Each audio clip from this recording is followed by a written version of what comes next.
네, 안녕하십니까. 개혁책방입니다. 오늘은 질문하는 성도 대답하는 신학자 제3장 인간이 궁금해요. 이걸 함께 읽고요. 나눠보는 시간 갖도록 하겠습니다. 질문하는 성도 대답하는 신학자 제3장 인간이 궁금해요. 첫 번째, 두 번째 챕터인데요. 인간은 어떻게 만들어졌나요? 그리고 인간에게만 있는 것은 무엇인가요? 자, 오늘 신학이 있는 답변입니다. 첫 번째, 인간은 어떻게 만들어졌나요? 신학이 있는 답변. 세상과 인간의 처음 시작점을 논하는 학문을 기원론이라고 부릅니다. 앞장에서 살펴보았듯이 이 세상 만물은 하나님께서 창조하셨습니다. 창조의 방식은 말씀이었습니다. 성경은 이를 다음과 같이 표현합니다. 하나님이 이르시되 빛이 있으라 하시니 빛이 있었고, 하나님께서 있으라 혹은 내어라 라는 말씀으로 명령하시면 그 말씀 그대로 세상 만물이 창조되었습니다. 하지만 하나님은 세상 만물과는 다른 방식으로 우리 인간을 창조하셨습니다.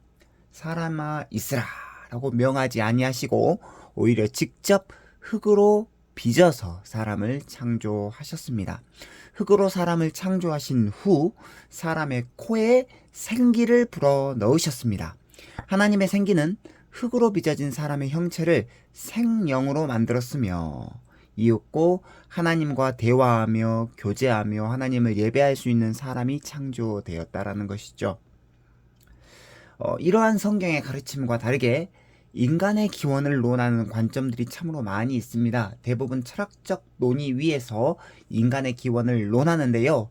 예를 들어서 유출설과 같은 관점이 대표적인데, 유출설이란 이 세상의 모든 만물이 최고의 존재인 일자로부터 흘러나왔다라고 보는 관점입니다. 최고의 존재인 일자로부터 가장 가까운 곳에 위치한 존재는 일자로부터 가장 많은 것을 유출받았기 때문에 가장 우월한 존재이고, 반대로 일자로부터 가장 멀리 떨어진 존재는 일자로부터 흘러나오는 것을 가장 덜 공유하기 때문에 가장 열등한 존재다라는 것이죠. 그러므로 이러한 유출설의 입장에서의 모든 세상의 만물은 철저하게 계급 구도 가운데 위치합니다. 하지만 성경은 세상 만물을 특정 계급으로 나누지 않습니다. 왜냐하면 성경은 자신이 만드신 피조 세계를 바라보는 하나님의 시각을 다음과 같이 묘사하기 때문이죠. 하나님이 보시기에 좋았더라. 창세기 1장에서 계속적으로 반복된 말씀입니다. 하나님이 보시기에 좋았더라. 세상 만물을 바라보시며 좋아하셨던 그 하나님께서 자신이 만드신 인간을 바라보시며 더욱 기쁘게 미소 짓는 그 모습을 우리는 주목해야 합니다. 하나님이 지으신 그 모든 것을 보시니 보시기에 심히 좋았더라. 인간을 창조하신 후 하나님께서는 심히 좋아하셨다라는 것이죠. 그만큼 우리 인간들은 하나님 앞에서 우리 인간들은 하나님 앞에서 참으로 가치 있고 소중한 존재들이다라는 것입니다. 깨달음이 있는 성경 구절입니다. 여호와 하나님이 땅의 흙으로 사람을 지으시고 생기를 그 코에 불어넣으시니 사람이 생명이 되니라. 창세기 2장 7절이죠.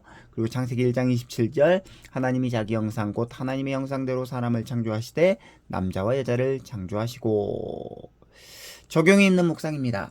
신자들은 자존감이 낮을 수 없죠. 왜냐하면 하나님께서 특별한 방식, 즉 직접 흙으로 사람을 빚어서 코에 생기를 불어 넣어주시는 방식으로 창조하셨기 때문이죠. 그러므로 우리 인간은 그 어떤 만물보다 가치 있고 소중한 존재입니다. 하나님이 직접 빚으셔서 그 코에 생기를 불어 넣어주신 바로 우리 인간은 참으로 소중한 존재라는 것이죠. 그러나 우리의 자존감이 높은 것과 교만한 것은 서로 다른 개념입니다. 자존감은 하나님 앞에서의 나의 소중함을 겸비하게 발견하는 것이고, 교만함은 하나님 위에서 나의 가치를 스스로 뽐내는 것이기 때문입니다. 그러니까 교만은 하나님 위에 있으려 하는 것이고, 겸손은 하나님 앞에 있다라는 것을 우리가 기억하는 것이죠. 자, 계속해서 이어가 보겠습니다. 두 번째 챕터입니다. 인간에게만 있는 것은 무엇인가요? 요새 유행하는 학문 중 하나가 인공지능입니다. 최첨단 과학기술의 발전으로 인해 인간보다 지적으로 훨씬 더 뛰어난 로봇들이 끊임없이 탄생하고 있습니다. 인간이 명령을 내릴 때만 수동적으로 사고하고 기능하는 것이 아니라 스스로 능동적으로 생각하고 판단하여 행동하는 인공지능 로봇은 이제 더 이상 먼 미래의 개념만은 아니죠. 하지만 아무리 뛰어난 인공지능 로봇을 만든다 하더라도 그 로봇이 절대 가질 수 없는 요소가 있습니다. 이 요소는 오로지 인간만이 가지고 있는 것인데 바로 영혼입니다. 그 어떤 피조물도 가질 수 없는, 인간만이 가질 수 있는 영혼, 앞에서 살펴보았듯이 하나님께서 흙으로 사람을 빚어 그 코에 생기를 불어넣으시니 사람이 생령이 되었습니다. 이 생령이라는 표현이 바로 영혼을 가진 사람이란 뜻인데요. 인간이 하나님께 예배할 수 있는 이유도 바로 이 영혼 때문입니다. 첫 장에서 살펴보았듯이 하나님과 인간 사이에 서로 공유하고 있는 속성을 공유적 속성이라고 합니다. 영 또한 공유적 속성 중에 하나입니다. 하나님도 영이시고 인간도 영혼이 있기 때문에 우리 인간들은 영과 진리로 영이신 하나님께 예배드릴 수 있다라는 것이죠. 그렇다면 인간의 본질은 무엇일까요? 기본적으로 인간의 본질은 영혼과 육체로 구성이 되어 있습니다. 영혼과 육체는 살아있는 한 서로 분리될 수 없고요. 그래서 사람이 죽는다는 것은 영혼과 육체가 서로 분리된다라는 뜻이기도 합니다. 예수 그리스도께서 십자가에서 돌아가실 때에 성경은 다음과 같이 표현합니다. 요한복음 19장 30절 예수께서 신포도주를 받으신 후에 이르시되 다 이루었다 하시고 머리를 숙이니 영혼이 떠나가시니라. 영혼이 떠나가시니라. 이 본문에서 영혼이 떠나가셨다라는 것은 예수 그리스도께서 실제로 돌아가셨다라는 것을 의미합니다. 혹자는 인간이 영, 혼, 육 이렇게 구성되어 있다라고 믿어요. 이를 삼분설이라고 말하는데 이렇게 삼분설로 말하는 사람이 있고 또 어떤 사람은 인간이 영혼과 육체로 구성되어 있다라고 믿습니다. 이를 이분설이라고 부르는데 성경은 과연 삼분설을 지지할까요? 이분설을 지지할까요? 성경의 용례에 봐서는 이분설의 입장이 더 옳습니다. 왜냐하면 성경은 영, 혼을 서로 다른 개념으로 보지 않고 같은 개념으로 이해하기 때문이죠. 종교개혁자였던 프랑스 신학자 존 칼뱅은 하나님의 형상이 깃들어 있는 좌수를 영혼으로 보았습니다. 영혼은 하나님의 형상이 깃들어 있는 자리다. 즉 인간이 하나님의 형상으로 창조되었다라는 말은 인간에게 영혼이 있다는 것과 같은 의미라고 칼뱅은 보았던 것이죠. 하나님의 형상대로 창조된 영혼이 있는 인간이 만물의 영장인 이유가 바로 여기에 있습니다. 자, 인간에게만 있는 것 무엇인가요? 깨달음이 있는 성경 구절입니다. 스가랴 12장 1절 이스라엘에 관한 여호와의 경고라. 경고의 말씀이라. 여호와 곧 하늘을 펴시며 땅에 터를 세우시며 사람 안에 심령을 지으시니가 이르시되. 그래서 이 심령이 영혼이죠.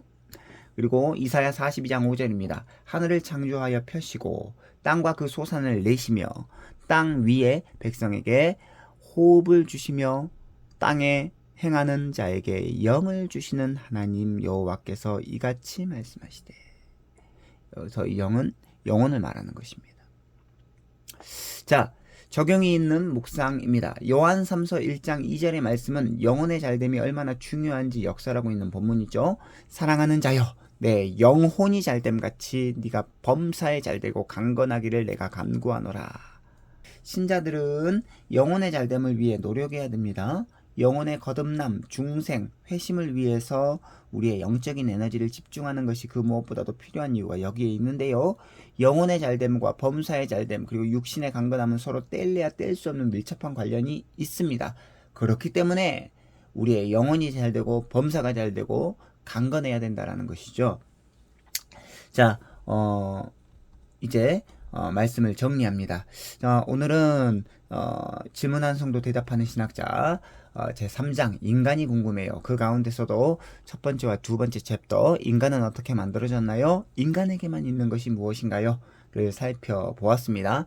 다음 시간에는 인간 영혼은 어디에서 왔나요? 라는 챕터, 제 세 번째 챕터와 죄는 무엇인가요? 라는 네 번째 챕터로 찾아뵙도록 하겠습니다. 안녕히 계십시오.